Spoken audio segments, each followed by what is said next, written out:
the best show you're probably not watching. TV gets a bum rap. Like any tool or technology, it's neutral. Television is neither good nor bad, healthy nor un.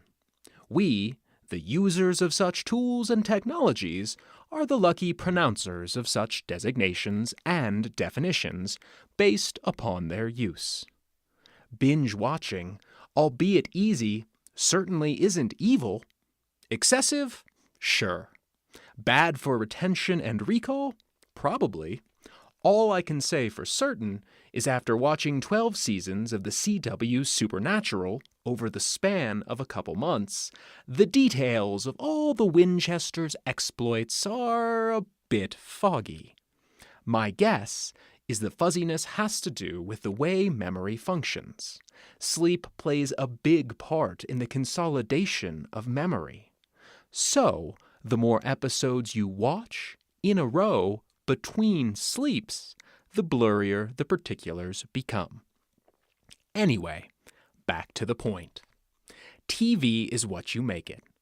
And while it certainly seems like the airwaves have never been fuller of monster-hunting melodrama, ridiculous reality, negative news, and polarity politics, there are beacons of lucid light. True TV to the rescue. Adam Ruins Everything is my everything. Now, just wrapping up its second season, the college humor web feature turned network program is a breath of cool, crisp, scientific air.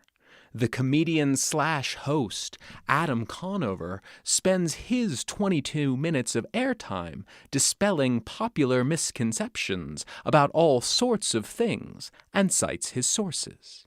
Here are some things I learned last week binge-watching the first 15 episodes of Season 2. Episode 1. Babies and Stuff. Most of what we think we know about women's biological clocks comes from a rural French census survey in the 1600s. Crazy, right? What with the advances of modern medicine in the last 400 years. The average fertility rate of a healthy 27-year-old woman is 88%. A healthy 37-year-old woman's is 82%. That's a 6-point drop. However, fertility rates do indeed decline more quickly after 40. The egg freezing industry preys on fear, is expensive, about $20,000, and is anything but a safe bet. Only 2 to 12% of eggs become babies. Talking to a therapist is one of the best cures for postpartum depression. The whole idea of falling immediately in love with your newborn is a modern narrative. Back in the day, on account of much higher infant mortality rates, parents were cautioned to not get too attached too soon. Episode 2. Sugar, the OG white powder drug. Sugar is more addictive than cocaine. It, not fat, is the cause of the steep rise in the rates of obesity and heart disease. Excess sugars the liver can't process are converted into fat the body stores. The reason we think fat is the enemy is because of Ansel Keys, a celebrity scientist from the 1950s. Big Sugar funded his research. In addition to cherry-picking his data to make his benefactors happy, he also used ad hominem to discredit his rival, John Yudkin, who was, in fact, right. Fat wasn't the enemy. Sugar was. The worst part, during the low-fat craze of the 1980s, when fats were taken out of foods, it was sugar that took its place. Episode 3. U.S. Healthcare. Healthcare in the United States is the most expensive per person, not the best. Part of the reason are ChargeMaster documents. These came about around the same time as health insurance companies, and they're the inflated price list each hospital uses. 770% markup for a neck brace? No problem. 13,700% for an IV bag? Seems reasonable. The healthcare lobby spends more than oil and defense lobbies combined to keep it this way. Until the early 1900s, getting any infection was practically a death sentence. The overprescription of antibiotics could foreseeably lead to the end of all surgery. Episode 4. Dating. No dating site's algorithm has ever been peer-reviewed or scientifically verified. Their matches are no better than random chance. The idea of an alpha male is bunk. The scientist, L.D. Mech, who popularized the concept, said so himself. Bonobos, not chimps, are our closest genetic relatives, and they live in a matriarchal society where attentiveness and kindness ensure male survival more than aggression. Episode 5. Fine Art. Leonardo da Vinci wasn't considered a master until 1911. The heist of the Mona Lisa, coupled with the mere exposure effect, helped change his reputation. Originality is overrated. Michelangelo got his start counterfeiting, selling his forgeries to the church.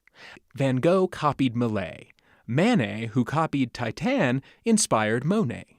Shakespeare adapted Romeo and Juliet from an epic poem called Romeus and Juliet. Mozart sampled an Austrian opera in The Magic Flute. Episode 6. Lies We Learned in Elementary School. Christopher Columbus was an idiot who was bad at math and thought the Earth was pear-shaped. No one cared about him until Washington Irving wrote a fluff piece to appeal to Italian-American immigrants. The only reason we think King Tut was historically relevant is because his tomb was found intact, which means he wasn't even important enough to grave rob. There are no rules of grammar, only popular preference. Ain't used to be an upper-class word until the 1800s, and literally has been used to mean figuratively for hundreds of years. Episode 7. College. The story of the dropout billionaire is a tempting one to believe. Who doesn't like the idea of foregoing expensive schooling to earn a fortune? But, statistically speaking, you are 4 times more likely to be killed at the Grand Canyon than you are to quit school and make boatloads of money.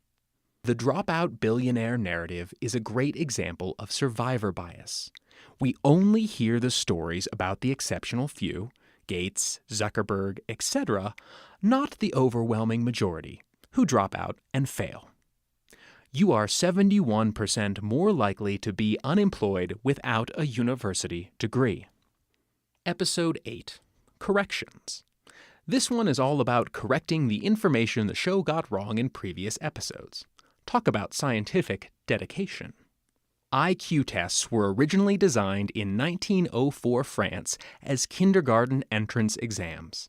They also happen to be very biased, used to defend racism, and in no way measure all the components of intelligence. U.S. air marshals don't stop terrorism. They cost taxpayers about $200 million per arrest, most of which are for drunk and disorderly passengers.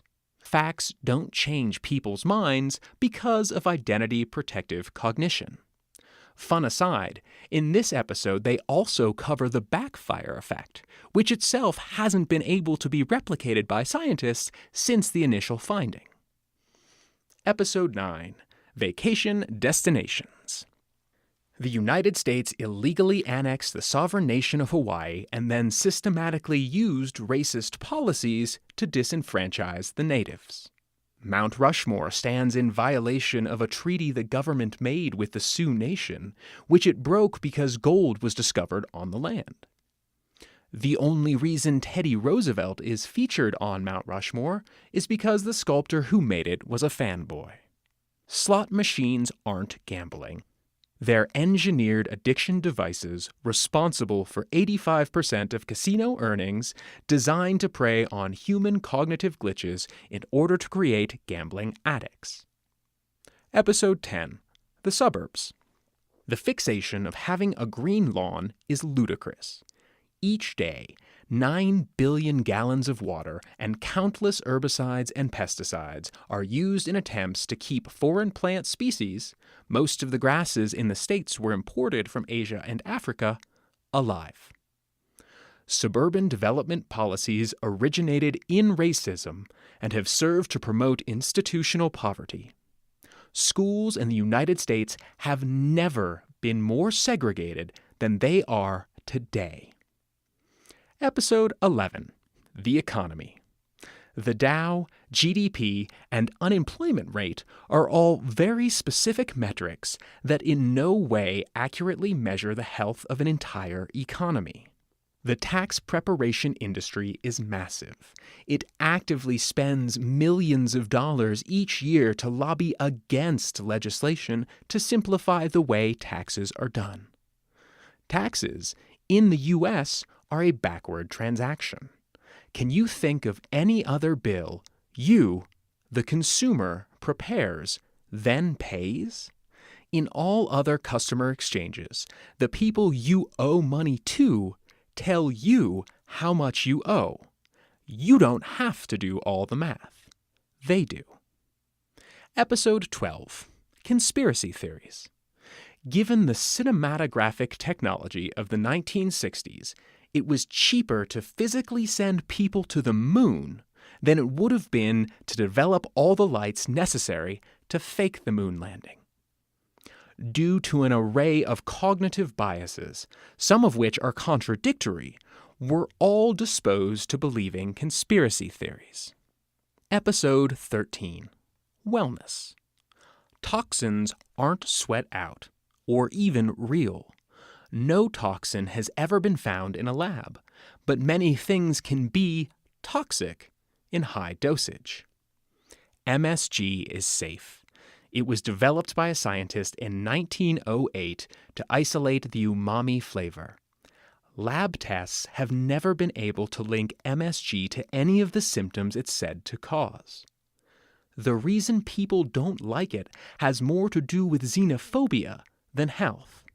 And people think MSG affects them because they believe it does. Speaking of which, placebos are real, powerful, confusing, and not bad. Episode 14. Halloween. The mass hysteria caused by Orson Welles reading War of the Worlds over the radio probably never happened.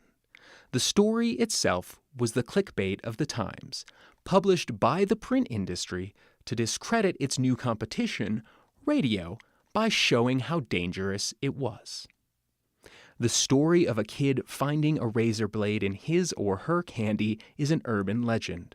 The only child that ever died from eating Halloween candy was poisoned by his father for insurance money. Strangers aren't dangerous, and they don't likely mean you harm. You are 99% more likely to be abducted by someone you know than someone you don't. Episode 15. Science. Lab tests on rodents in order to find solutions for human problems are largely useless. The mouse model fails 80% of the time. The rigor of our science is deteriorating. Reproducibility and deliberate careful progress, two foundational pillars of science, have been replaced by excitement and hype.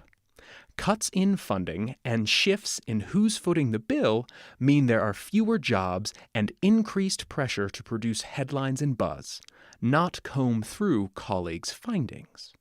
The Three Quarks Daily family is good people, and I'm proud to be a part of it.